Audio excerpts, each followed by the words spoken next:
नमस्कार दर्शकों। आज की हमारी कहानी का नाम है जादुई पतीला, जो कि पंचतंत्र की कहानी है। सालों पहले पीतल नगर में किशन नाम का एक किसान रहता था। वह गांव के एक जमींदार के खेत पर काम करके किसी तरह अपना घर चला रहा था। पहले किशन के भी खेत थे, लेकिन उसके पिता के बीमार होने के कारण उसे अपने सारे खेत बेचने पड़े। मजदूरी में मिलने वाले पैसों से पिता का इलाज कराना और घर का खर्च चलाना मुश्किल हो रहा था। वो हर दिन सोचता कि कैसे घर की स्थिति को बेहतर किया जाए।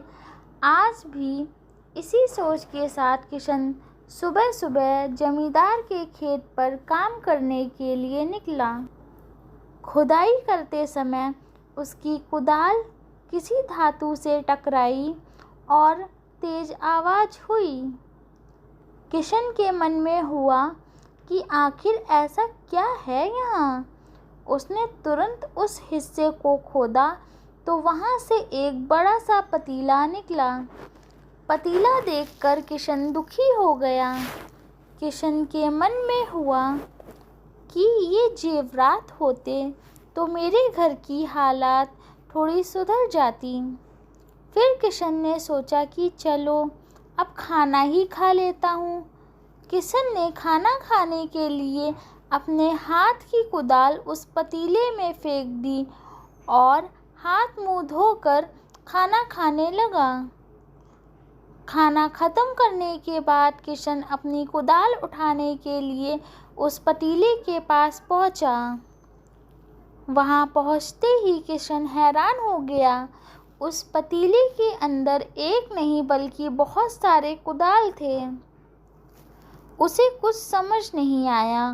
तभी उसने अपनी पास रखी एक टोकरी को भी उस पतीले में फेंक दिया। वो एक टोकरी भी पतीले के अंदर जाते ही बहुत सारी हो गई। ये सब देखकर किशन खुश हो गया और उस जादुई पतीले को अपने साथ घर लेकर चला आया। वो हर दिन उस बर्तन में अपने कुछ औजार डालता और जब वो ज़्यादा हो जाते तो उन्हें बाज़ार जाकर बेच आता। ऐसा करते करते किशन के घर की हालात सुधरने लगे। उसने इस तरह से बहुत पैसा कमाया और अपने पिता का इलाज भी करवा लिया। एक दिन किशन ने कुछ गहने खरीदे और उन्हें भी पतीले में डाल दिया। वो गहने भी बहुत सारे बन गए। इस तरह धीरे धीरे किशन अमीर होने लगा और उसने जमींदार के यहाँ मजदूरी करना भी छोड़ दिया। किशन को अमीर होते देख जमींदार मोहन को किशन पर शक हुआ। वो सीधे किशन के घर पहुँचा। वहाँ जाकर उसे जादुई पतीले के बारे में पता चला। उसने किशन से पूछा, तुमने यह पतीला कब और किसके घर से चुराया? डरी हुई आवाज़ में किशन बोला, साहब, ये पतीला मुझे खेत में खुदाई के समय मिला था। मैंने किसी के घर चोरी नहीं की है। खेत में खुदाई की बात सुनते ही जमींदार ने कहा, यह पतीला जब मेरे खेत से मिला तो यह मेरा हुआ। किशन ने जादुई पतीला ना लेकर जाने की बहुत मिन्नतें की, लेकिन जमींदार मोहन ने उसकी एक नहीं सुनी। वो ज़बरदस्ती अपने साथ वो जादुई पतीला लेकर चला गया। जमींदार ने भी किशन की तरह उसमें सामान डालकर उन्हें बढ़ाना शुरू किया। एक दिन जमींदार ने अपने घर में मौजूद सारे गहने एक एक करके उस पतीले में डाल दिए और रातों रात बहुत अमीर हो गया। एकदम से जमींदार के अमीर होने की खबर पीतल नगर के राजा तक पहुंच गई। पता लगने पर राजा को भी जादुई पतीले की जानकारी मिली। फिर क्या था, राजा ने तुरंत अपने लोगों को भेजकर जमींदार के यहाँ से वो पतीला राजमहल मंगवा लिया।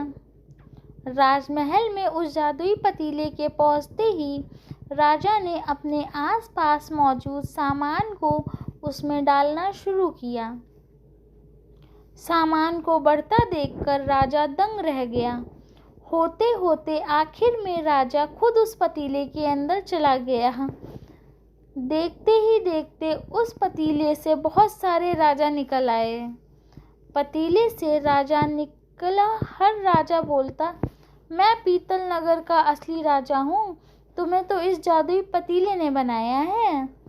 ऐसे होते होते सारे राजा आपस में लड़ने लगे और लड़कर मर गए।